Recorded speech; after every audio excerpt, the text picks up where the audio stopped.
Hello and welcome to another NCGPA live conversation, informative conversations about general practice in Nottingham City. I'm Dr Andy Foster, and today I'm joined by Jonathan Harte, NCGPA Chairman and Medical Director. Hello, Jonathan. Hi, Andy. How are you? I'm very well, thank you, Jonathan. So today in this conversation, we're going to be exploring the challenges and the opportunities faced by NCGPA and its member practices here in Nottingham City with Jonathan Harte, and we'll be talking about his role as NCGPA Chairman and Medical Director. NCGPA is a federation with over 40 GP practices as members in Nottingham City, and we hope that these NCGPA live conversations will be of interest to local practices and people working or interested in primary care in the area, or more widely will find these conversations of interest and help you with your work on PCNs, federations, practices, or whatever it is that you're up to out there. We're aiming to have a fairly free-flowing conversation this morning, podcast style. We hope you'll find it informative and helpful. And if there's any particular bits you want to skip to, it should be time-stamped, so you should be able to skim along to the bits of interest, but we encourage you to listen to the whole thing. Jonathan, do you want to introduce yourself? Yes. Hello, everyone. And thank you for inviting me on to the podcast, I suppose. So I'm Jonathan Harte. I've been a GP in Nottingham City since 1992. So I've been a partner at Aspley Medical Centre in the west of the city since then, and have had a number of roles as well as being a partner in practice. But in relation to Nottingham City GP Alliance, when we were planning the introduction of an at-scale organisation, a GP federation, I was invited to be part of the development team and was lucky enough to be elected its chairman in 2016 when we first constituted, and I've retained the place ever since. What we've also done is we've developed, as you'll hear later, because of some of our services moving into the practice provision sphere, we've developed a medical director role, and I've been acting as medical director for NCGPA since late last year, earlier this year. So yes, a Nottingham GP through and through. Fantastic.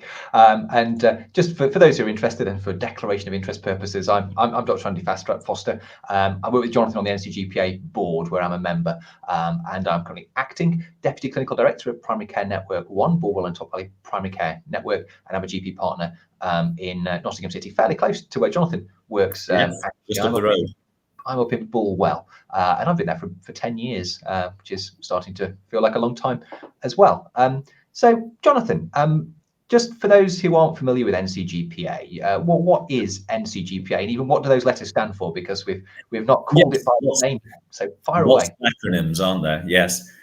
So Nottingham City General Practice Alliance. So we get called NCGPA, GP Alliance, the Alliance, and we're a GP federation. And these are very common now and are all around the country. And they preceded primary care networks as a way of grouping work practices, getting together to work on developing services, support, providing a voice for general practice that was often missing during NHS discussions and negotiations. We're a company, a limited company, limited by shares, and those shareholders are member practices from Nottingham City. And as you said, there are 41 member practices currently who own shares in Nottingham City GP Alliance.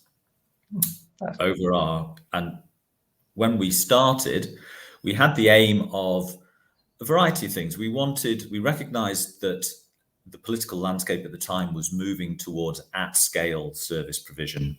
Access to general practice was a particular issue and remained a particular issue, as you know. So the GP Forward View came along and talked about developing enhanced access. They called it extended access in those days. So back in the day, there was 7-day working proposed. And then there was also things around managing our workload, around signposting to other services, optimizing the workflow through practices and things like that. We recognized that an organization larger than individual practices, so across the city footprint, could be very helpful in developing those sort of services on behalf of them for practices. So we set up the GP Federation, constituted, and one of the first few things we started to do, as you remember, because you were instrumental in the signposting project, was developing training for signposting. The idea being that if we could train practice staff up and support them to facilitate signposting patients appropriately away from practices towards other services, such as direct access to physiotherapy, counselling, alcohol services, pharmacy services, things like that. Because traditionally patients would default to wanting an appointment with their GP to discuss every problem they ever had, and then we would end up referring them on to other services. And if we could cut the middleman out without any loss of quality of care, that would obviously save some workload and increase capacity. So we worked on that and developed quite a successful signposting training program. We also developed that across other areas.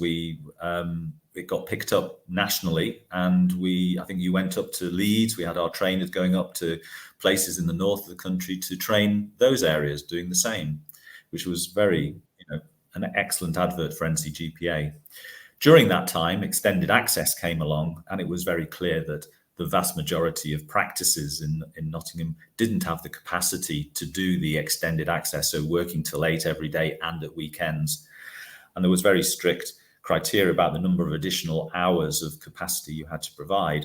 So NCGPA worked on developing a citywide proposal. We called it GP Plus, and it still runs today.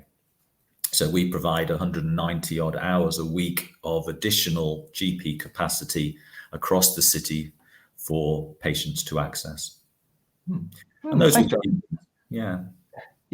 let's bring up the timeline, and we can talk through perhaps some of your highlights on the timeline in a moment. I'm just wondering, I remember the days back in 2016 when we were setting up the Federation. Can you paint a picture of what the challenges were then and what we felt were the priorities? And then I guess we'll start to contrast that with how things have evolved and where we are now. What were things like back in 2016, if we can all cast our minds back that far? So in many ways, it was very similar. Workload was a real issue, access, waiting times, all the same similar challenges. We were being encouraged just to sort of work harder and to work smarter. And it was difficult. And the government of the day were keen to really push access to your GP. And they thought they wanted to get GPs open 7 days a week to maximize the services that we provide. And I can understand why, but it was flogging an already tired horse. General practice, particularly in the urban deprived areas, which Nottingham is, was already tired. Its workforce was stressed. There was a lot of turnover. They had the same issues around recruitment and retention that we will talk about a bit later in today's picture. And so we realized that if we could provide a separate add-on service that practices could refer into and use, that would help the practices without making them responsible for delivering the service. And that's what we did. And that came into being around 2018. And then around the same sort of time, what also happened was we were working to try and develop a voice of general practice, because that was one of the other difficulties that we found. The local medical committees had its place and would often try and provide a voice for general practice, but often provided individual support to individual practices who are having difficulties. And we recognized that actually from a commissioning point of view and a contractual point of view, we needed to provide a unified voice. But trying to get 48 or 50 practices across the city, 100 and so plus across the county, to agree on a voice was very, very hard. So we felt that Nottingham City GP Alliance could also become a voice, an echo chamber for its members, to try and highlight the pressures within the city, the difficulties within an urban deprived population, the workforce issues and all the things that were going on. And there was, variable success in doing that, and there continues to be variable success. And with all the iterations of health authority and commissioning changes, we continue to struggle to provide that sort of voice and get a place at the table where the pressures on general practice can be expressed properly in balance with the pressures on secondary care and the bigger trusts, because we know that they often shout loud. Jonathan, I was just going to ask a question about voice, really, because I remember this was something that we'd sort of talked about at quite at length at the beginning of the process of creating NCGPA, and we were talking about where the NCGPA voice sits alongside other voices like the LMC, for example. And do you think we got that right? You know, as things have evolved, you know, what have been some of the things that the voice of NCGPA or the practices have been able to achieve, and are we sitting in the right place, do you think? I think we've got it as right as we could. It was always difficult. We're not a representative body. We were never set up to be that, but we were a provider body, and so we had that alignment with other primary care providers like general practices themselves. So we could speak from experience of being on the job coalface GPs, as well as those at scale providers, which is the LMC couldn't do. It had the representative voice and was able to provide that part. But I think we could develop a parallel voice that had a sort of a line into the CCG, potentially into other federations locally, which then hopefully we hoped would then go up the food chain up into NHS England, regional offices and things like that. And it's been a struggle. I will be honest with you. We probably, I think there has been certain changes. They have listened to us. They take us very seriously, the CCG. And, with the advent of integrated care systems and the integrated care partnership here in Nottingham, we have a seat at the table in the integrated care partnership, which is excellent. We also have very good communication and connections with the CCG locality team. So they recognise the pressures that the city is under and recognise the work that we're doing and what we're saying the pressures of our colleagues in general practice are when they're looking at services. They don't necessarily come up with the answers or solutions, but at least they acknowledge the problems that are there, which is possibly wasn't the case back in 2015-16 as much. Yeah, I mean, I know from just sort of observing and watching, I know that the ICP and ICS do speak with NCGPA, and that there are people in positions of NCGPA who know people within those organisations and are able to exert influence, and that we have achieved that status and getting seats at certain tables. And I think without there being a federation, I'm not sure that would have happened in the same way. Personally, I also think there's something about having a voice as a provider organisation. It's a voice, but with also the ability to do things, which I think places you in a different position when you're bargaining around a table. I completely agree. And actually, that was one of the things that enamored us to this, or enamored the CCG were pleased about, because we would have an attitude of, when we were presented with a problem, of going, yeah, we'll sort that out for you. So, for example, on the timeline, you'll see that we took on the caretaker contract for a couple of practices that were struggling, whose providers had handed back their contract. They came to us and asked, could you help us out? Could you caretake these practices for a while whilst we sort out what we're going to do with the contract? And we went, yes, of course. And we've managed to stabilize them, which helped stabilize the area they were in, minimize the risk of that domino effect of practice closure and the knock-on effect of practices, turn them around a bit to help set in place some structures to make them fit for purpose, to then when they went out for tender for the contracts, they were in a better place. So it was things like that. And the CCG were,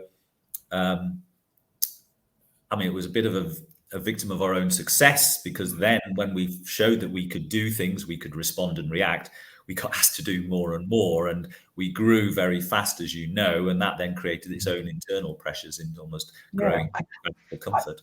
I remember another example was the Stubbit service, which episode 2 was about, talking to Deepak Patel, one of the pharmacists that works within Stubbit. But I remember smoking cessation services were in disarray with a change of funding that meant that New Leaf, which had been in place for a long time, disappeared without there being any smoking cessation solution over. What, do you want to very briefly say how you've helped with that? This is another example of us coming up with a solution to a problem that was going to have a huge effect on practices and the city population.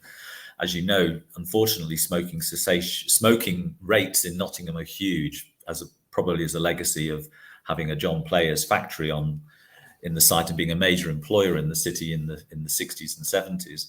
And New Leaf was very highly used and well regarded. And then not overnight, but very fast, the service was decommissioned due to council financial issues, really. And as a result of that, we were going to be left with no smoking cessation service to help support our patients to stop smoking.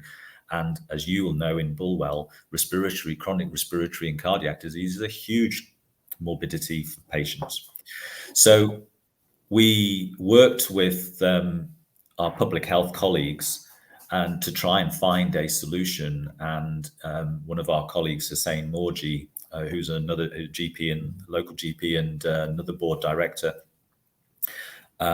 did a phenomenal job in creating a business case for a new service, which we called Stubbit.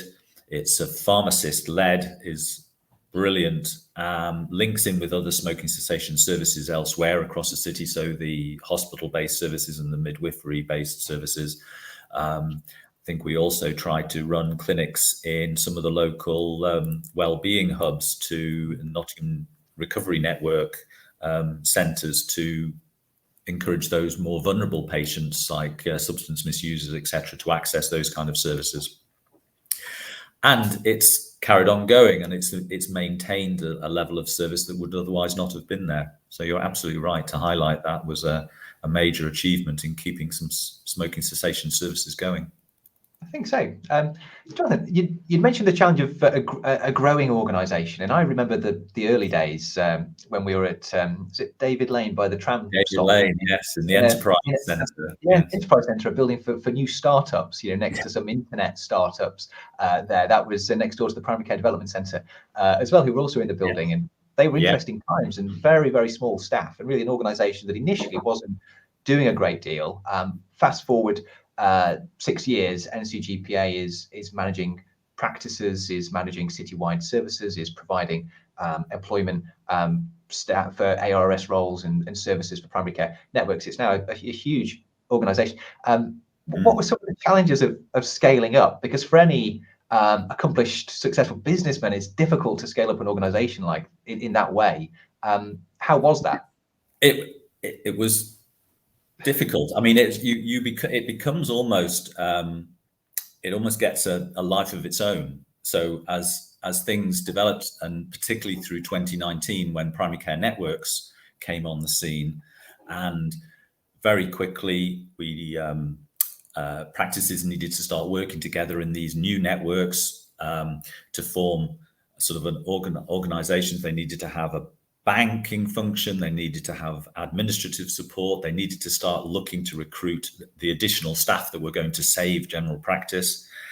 And I think we had a very valuable part to play in allowing the 8 primary care networks to get going as fast as they did. So as you know, and hopefully our viewers will know, if they're in general practice, that we provide the administrative and banking function for all of the practices. We created an offer that we could try and support them because we recognized that 5-year contract was really important for the development of general practice. And in order to remove the risk of employing these new additional roles, we offered to be the lead employer for the practices. And again, that was very well received and taken up by all the PCNs. But coming with that, what we needed to do, which was the stretch, was develop some organizational structures definitely around HR, governance, and things like that. And we've been playing catch up for a couple of years. We're now in a much better place. We've got those structures in place. We're much more organized. We've got the staff behind us. But it's been some challenging times to try and keep a pace and get back up to speed with all these new developments. I mean, it's a truism in the NHS that the only constant is change, and there's constant change on this sort of. You could get political and say it's a 5-year political cycle that successive governments always want to make some changes in the NHS because to be seen to be doing something. and whether it's shifting the deck chairs on the Titanic or trying to change the direction of an oil tanker.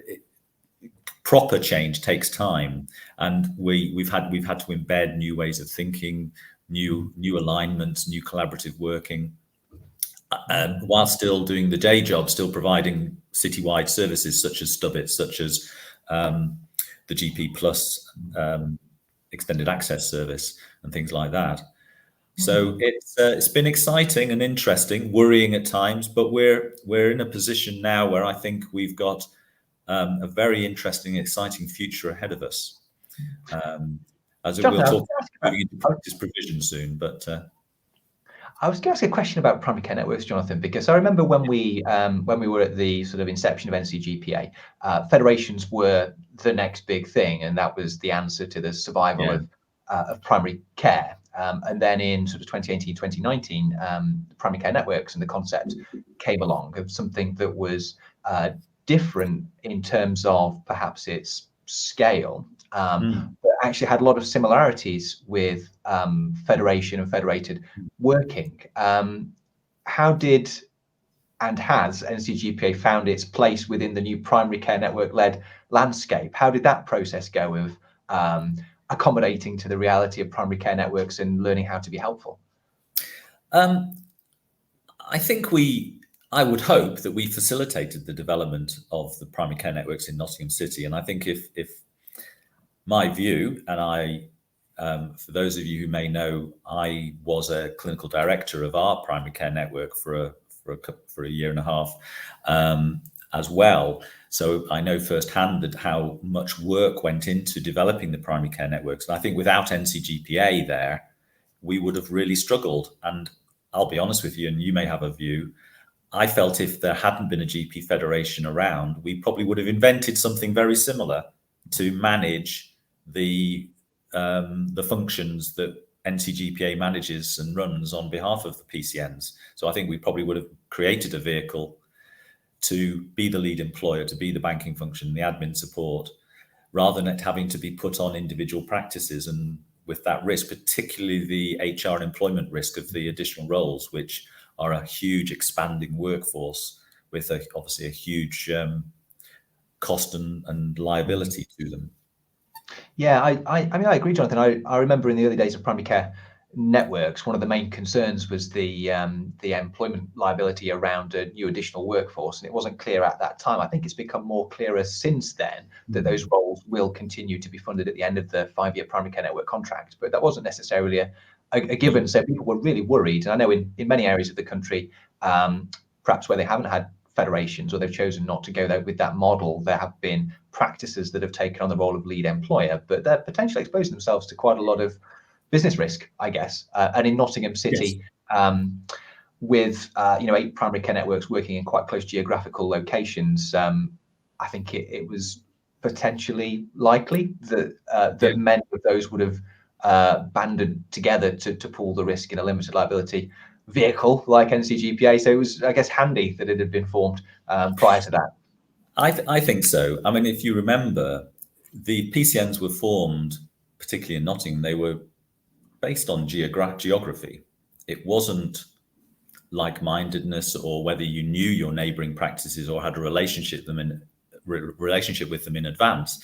We were grouped together to form neighbourhoods because of the population health management agenda. The aim being that you would have a neighbourhood within a primary care network boundary that you would be able to focus on the needs of that population. So it had to be sort of geographical to a certain extent because of the development of services.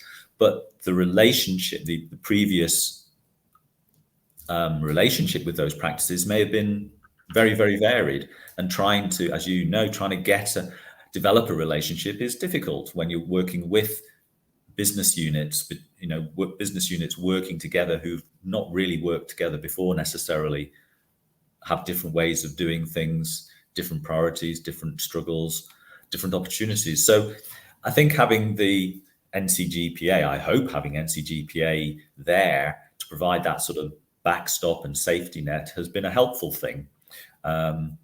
We've been here, we've continued to offer that role over the over the lifespan of the PCNs, and I hope we can offer that and continue to offer that for the rest of the contract. It'll be interesting to see what happens in a couple of years' time when the enhanced service scheme comes to an end, whether it'll be continued in some shape or form.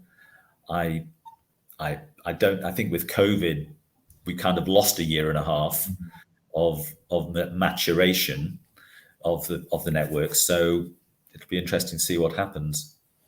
Yeah, I agree. The other, I guess what we're talking about is how the landscape's changed since 2016, and primary care networks have been a huge part of that. I know another thing that I've seen happen, sadly, across Nottingham, is the number of GP practices has reduced. I know that the sustainability of GP surgeries was something that was highlighted as a risk at the inception, and something that NCGPA as a local federation might be positioned and expected to help with. Do you want to talk about how that situation has evolved and sort of become a large portion of some of the things NCGPA does day to day now? Yes, that's right. So when you look on our timeline, what has happened is we went from caretaking contract for 2 practices and now actually have the permanent contract for 3 practices. Parliament Street Medical Centre, that was NEMS Platform 1, and they're based at our head office on Upper Parliament Street in the city centre. Bilborough Medical Centre, who was one of the practices we were caretaking, and Grange Farm Medical Centre, who was originally previously run by a local practice. It's interesting that the Grange Farm and the Platform 1 practices were the 2 of the original Darcy practices. I don't know whether you remember them, they were funded to new practices coming into areas of need where there were not enough doctors.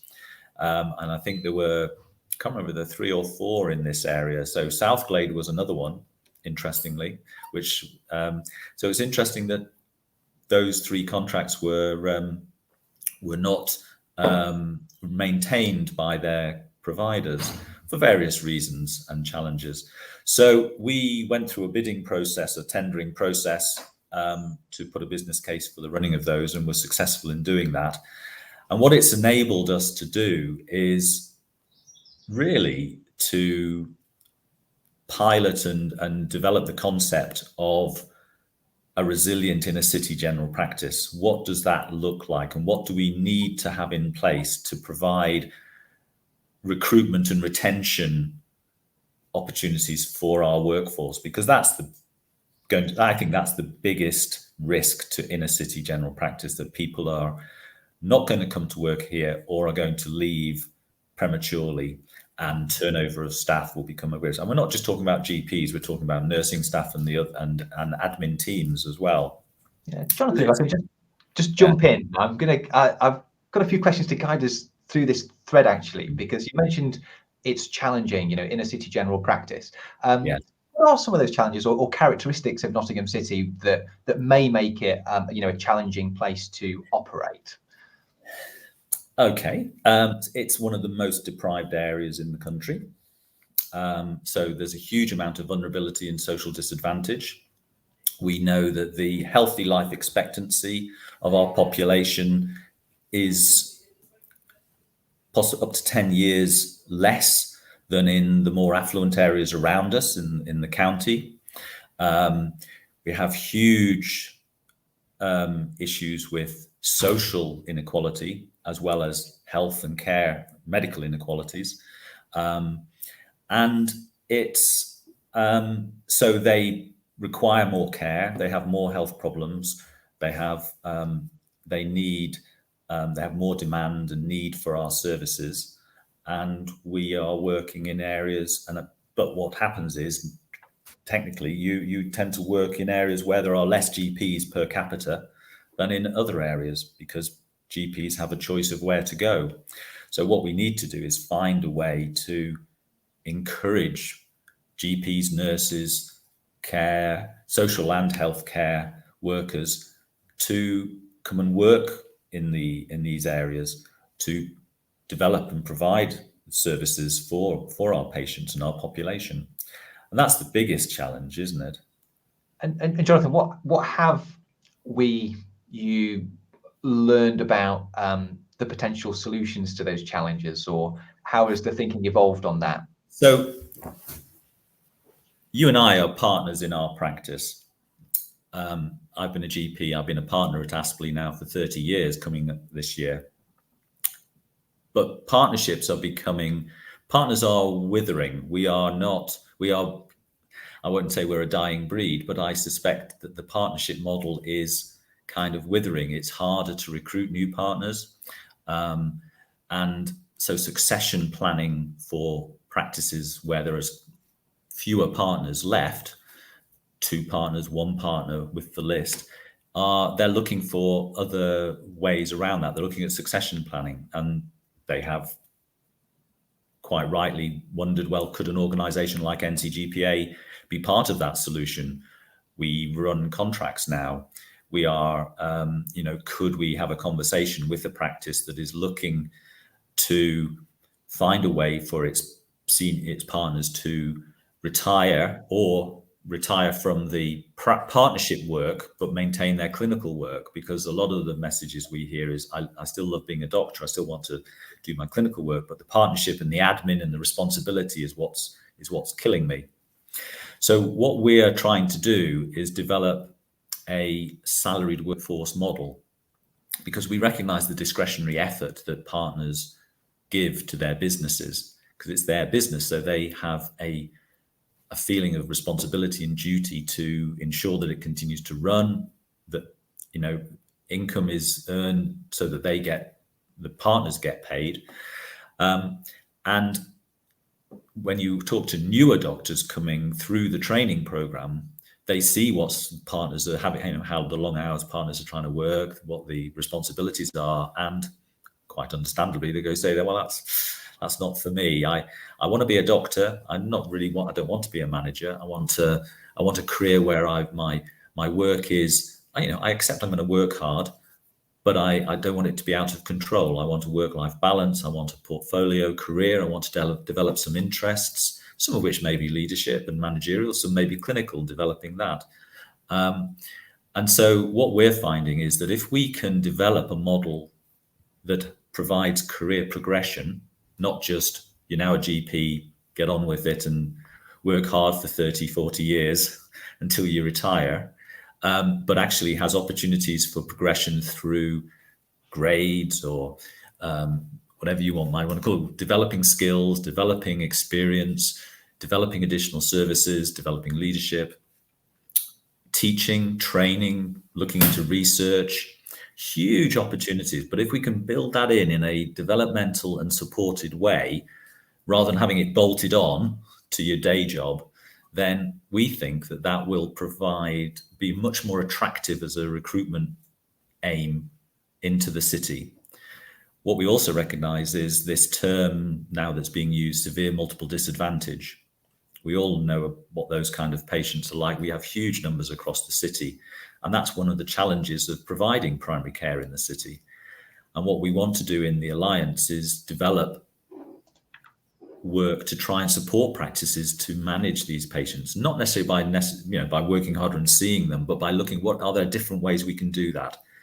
And so one of the practices we have taken on, Parliament Street Medical Centre, has a large numbers of those. So that fits right within the strategy that we're developing to try and look at how can we support the work across SMD, across the city, whether it's training and education, whether it's working with public health, working with the PCNR's roles, I think have a huge part to play in that, and making best use of the resources that are out there, and also trying to channel in new resources and lever in new funding to highlight the need. One of the ways to do that is through research, because if you can, I'm not sure how much inner city research is done, to be honest. Most practices probably don't do very much because they're just working so hard. They haven't got the headspace to look at research.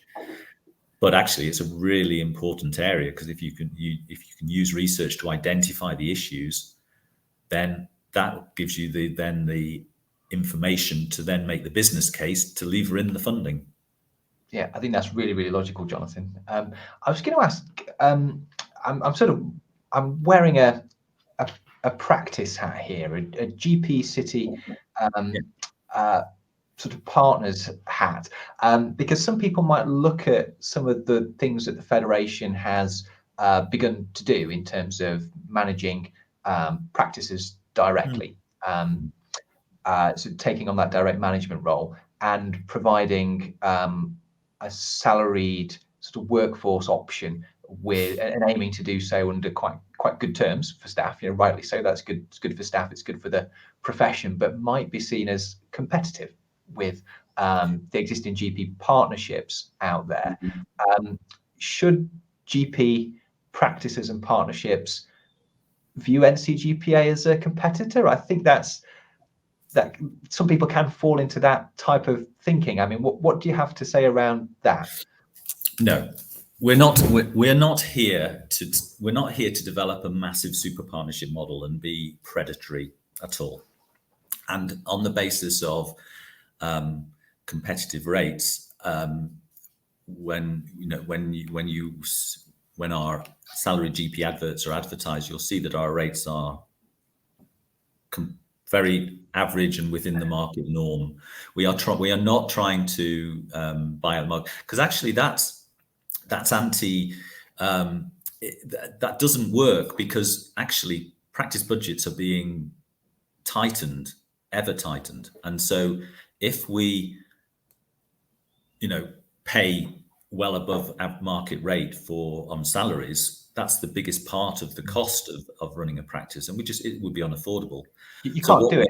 You can't do it. It's impossible, absolutely impossible. And this is why actually when you look at the budgets for the practices that we're running, it isn't possible to just pay whatever a GP wants to come and work in a place. No, what we want though is to make the job interesting and attractive, and it's not make it just about the money. And actually the best way for the city to survive within the difficult financial envelopes the NHS has for it is to find a way to move away from reliance on locums, because locums are absolutely necessary, but they are way more expensive for practices than a salaried GP on a regular terms.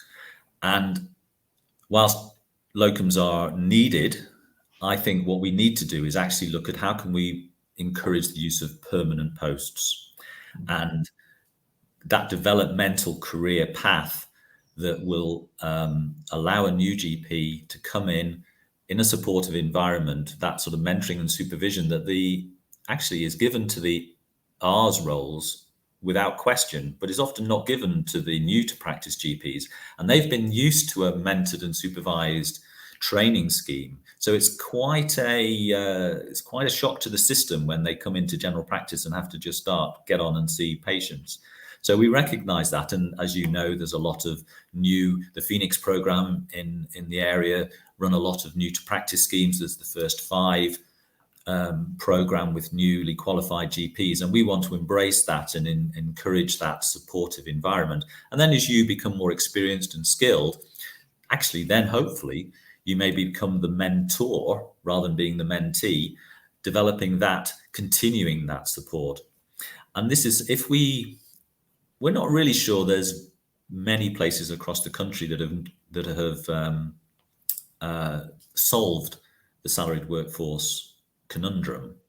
And if we can crack it, we want to share it. We don't want to keep it to ourselves and get soak up all the new recruits. Absolutely not. We recognize we are a member organization. The last thing we should be doing is destabilizing our member practices.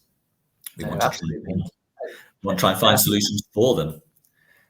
Yeah, and I think the first thing really is to make sure that these GPs work within the city and with our populations. And there's nothing to stop emerging leaders and people sort of moving up through the career structure at NCGPA, moving out to member practices and partnerships. And that's something that I'd really like to see happen going forwards. The other thing, and the other way that I look at this as a GP partner in a practice, is actually part of the reason why it's difficult to get a partner into a practice is often because they think it's difficult to get out of a practice, and that actually they may be left with a practice where you can't recruit in, and they may be one of the last partners standing, as they say, this last man standing problem.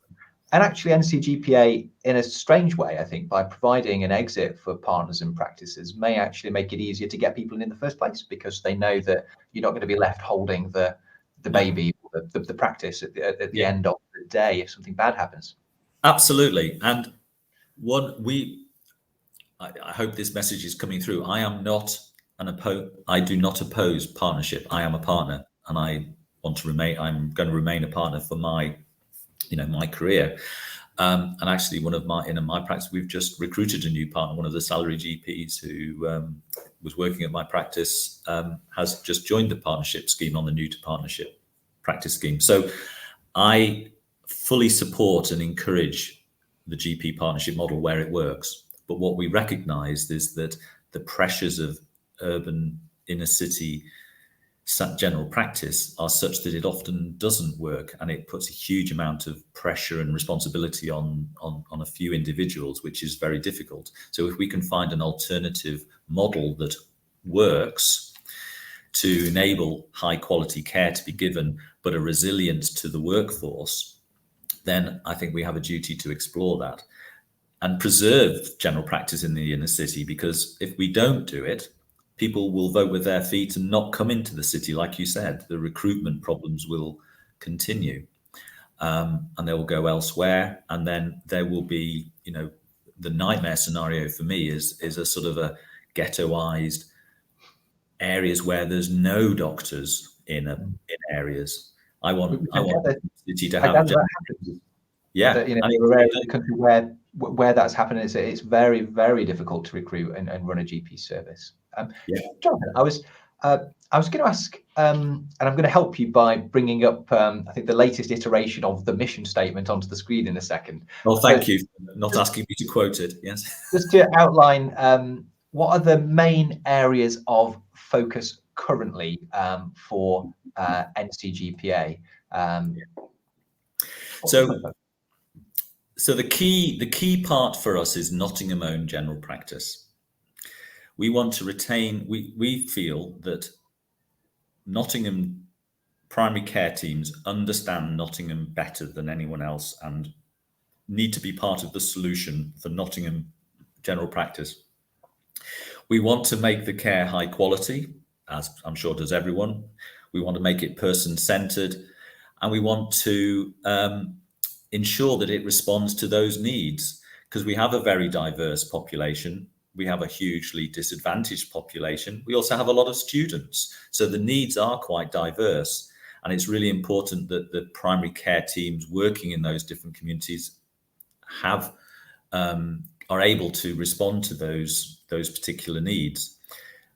I've mentioned health inequalities and severe multiple deprivation already, and that is a huge focus for all of the practices, but particularly the practices that we run, and particularly NCGPA as a strategy. And I think this is going to be a main part of our thinking in any of the service developments that we look to try and help and support our practices and PCNs in providing.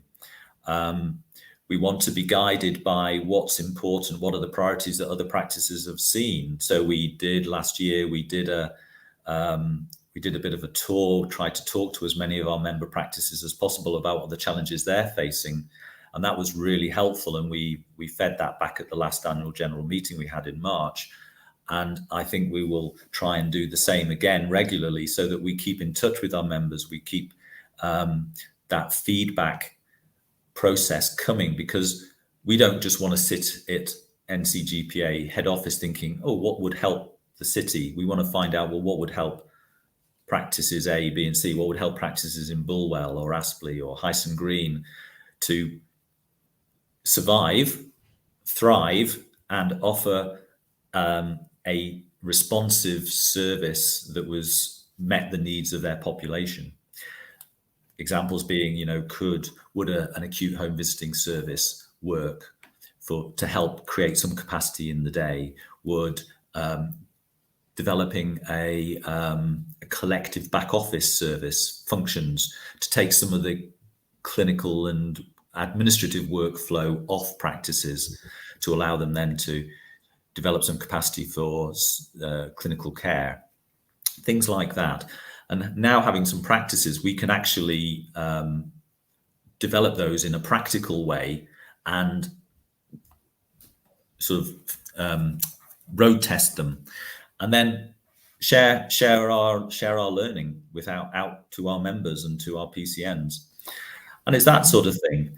What we haven't talked about on the sort of the mission statement or vision is, I think, something that's going to be coming through very clearly in the next few years, which is around teaching, training, and education, because I think it's really important that we maximize the amount of teaching and education in the city. If we can expose medical students, doctors in training to the beauty of inner city working, as well as the challenges and how we're trying to address it and develop it, and show what a developmental opportunity there is, then hopefully they will stay. I think most training practices find that if they have less problems recruiting than non-training practices, because they have a throughput of regular people who they can expose to general practice and show the wonder of general practice as a career, and then recruit them. So I think that's really important. And then the research agenda is huge. One, because I think inner city primary care research there isn't a lot of it, and two, it's a potential income stream which then supports other activities. So there's sort of, and through research you make changes, you develop. Absolutely. And those last few points about training and education and research, I think, are really important. I mean, I know that we're not a training practice at my practice. We're working towards that right now, because we know that actually being a training practice is associated, for better or worse, with probably on the whole having higher levels of quality and sustaining those because of that sort of training and learning environment, I guess, and also helping with those recruitment challenges. So I guess the more practices that are involved in training, medical students and GPs, GP registrars, nursing students, other roles, the better. And similarly, a lot of people are interested in being involved with research. So whilst it brings an income, it's also something of interest for people to engage with when they work in the practice, and makes it attractive to work within the city. In order to develop those areas, I mean, I've been impressed by the approach of developing sort of partnerships with people like HEAM and Research Network and so forth. And it's clear that that's become part of the agenda. I don't know if there's anything more to say on that. There may not be, but I think that's it. I mean, we have what we're finding is that we've developed a lot of local relationships with partners like that, and we're looking at exploring those to find ways of bringing that into the city. So health, HEAM, the Phoenix program, particularly Trailblazer fellowships through things like the Deep End project and stuff like that. So links to the ICP, transformation funding and stuff like that. So absolutely, networking is incredibly important, and one of the advantages of being an organization like this is that we are getting opportunities to that, and we have a lot of very good experienced folk working with NCGPA now. I mean, the board, for example, very experienced practice managers and GPs on the NCGPA board, like yourself and others, and we've got a very experienced chief operating officer in Adele Cresswell, who's done work not only in the previous health authorities but through the Healthcare Trust into the research and education field as well. So that's been a huge benefit. And then people on the periphery supporting us. So Alistair McLaughlin in the workforce field with his links to workforce development and the Trailblazer and the Phoenix program. We've just appointed 3 other senior fellows, so experienced GPs who people well may know, Margaret Abbott, Jane Turrell, Dick Churchill, are doing some project work through a funded fellowship program around the clinical workforce model and leadership and clinical leadership and what's needed to support the development of our workforce going forward. So I think all of this is really, really exciting. But at the heart of it is patient care. As you know, we work in Nottingham City for a reason. There are lots of other places you could go and work, which probably are easier, have their own challenges, but I think are generally easier. So people who work in Nottingham City, work in this environment, do so for a reason. There's it's a calling, it's a vocation, all those words that you think about when you're thinking about being a doctor. It's really important to us, and I think that everyone in NCGPA feels the same. Yeah, and I would say, I guess we're talking about why work in the city. So I'm going to put my bits in there. I mean, it's calling, it's vocational. There's a lot of need here. There's a lot of challenge. Challenge can be healthy, I think, for people in their development and their careers. There's a lot of challenge for people to cut their teeth on. Interesting problems to solve, and it's a place where you can make a difference, but also learn, develop, and become a better doctor, leader, researcher, educator. There's a lot of opportunity for development for people here as well. So I just wanted to get that in as part of a plug for the city as well. Yeah, couldn't agree more. What it needs to be done is it needs to be done in an environment where you have the capacity, the headspace to be able to do those things. And that's often what's lacking, because the workload is so immense that you just don't have the time to do that stuff properly. So that's what we're trying to find a way to help support and create. So Jonathan, I'm going to finish with the last three questions. Okay, so first of all, I'm going to ask you about a challenge, then a success, both personal for NCGPA, and then what should people do after watching this podcast or listening to it on their audio device. So let's just go with the first one. So what do you think is the biggest challenge facing NCGPA over the next year or so? I think the biggest challenge will be sustaining the primary care workforce and developing it. I think that's going to be the biggest challenge. I think we're making strides in it, but it is currently the biggest challenge that keeps me awake at night, is ensuring that our practices and the city has got enough primary care team workforce to do the job that needs to be done.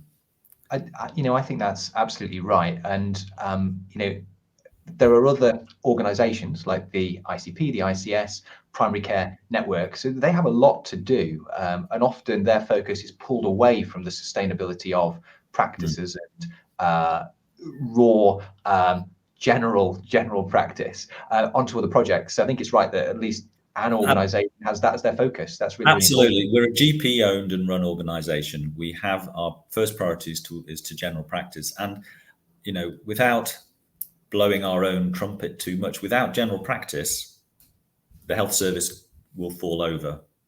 Absolutely. I think we need to find a way to retain and develop that resilient general practice that works. Good.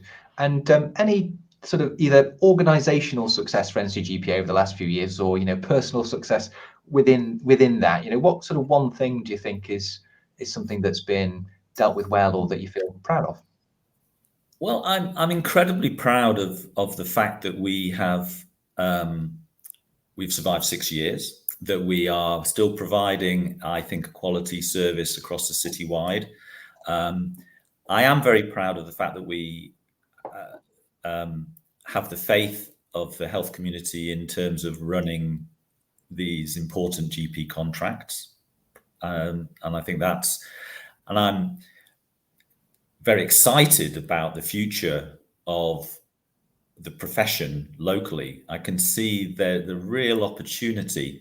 I'm not able to say it's a done deal yet, but I think, in another year, if we had a conversation again in another year, I think we would be in a even better position, and our practices would be thriving, and that this workforce model would be a much more developed, and it probably be a really good time to share it and show how we see it's been working and developing. So I'm very proud of that idea, but that's right at the very early stages. Personally, I'm very amazed I've survived 30 years in general practice. I feel quite proud to have served my Aspley community for that long. I feel part of the furniture there, and it's going to feel very, very weird when I eventually do hang my stethoscope up. So that's probably why I keep putting it off. Yeah, hopefully you've got a long time in the role yet, Jonathan. I think there's still work to be done for you. Still work to do, yes. Good. Okay, that's really great. And so I guess finally, just a little call for action, really. So people have hopefully spent some time listening through to the end of the of this conversation, learnt a lot, hopefully. What should people do now, do you think? Well, if it's sparked an interest, we'd be delighted to hear from you. We'd be delighted to hear from our member practices. If they've got any feedback on what we've been talking about our vision, our strategy, our ideas, because we are your organization, and if there are any other challenges we've not mentioned that they think we should be factoring into the next few years, get in touch with us. We're on Twitter, we're on social media. We've got if you go to our website, there's a contact form. We'd be delighted to talk to you. And obviously, if you think that we should be part of your succession planning, then that's another thing that we should have a conversation about. It's anything on your mind, really, anything primary care related, because general practice, that's it. We are holistic, and I think we want NCGPA to be holistic in its approach as well. Wow. So talk to NCGPA about anything on your mind to do with general practice in Nottingham City. That's quite an invitation. So let's see if anybody takes you up on that, and hopefully they do. Jonathan, I guess that brings it to a close. Thank you very much for spending some time with us on a Friday lunchtime. Hopefully people have found that really, really interesting, and they know how to learn more and how to communicate with NCGPA. Thank you very much, Jonathan. Been my pleasure, and thank you for putting these together, Andy. I think they've been an excellent series, and look forward to the next one. Yeah, and if anybody has any suggestions or wants to be on NCGPA Live, then they just let us know using the contact details that you'll see if you rewind a few seconds. Right, okay, thanks. Goodbye, Jonathan, and goodbye those people out there in general practice land.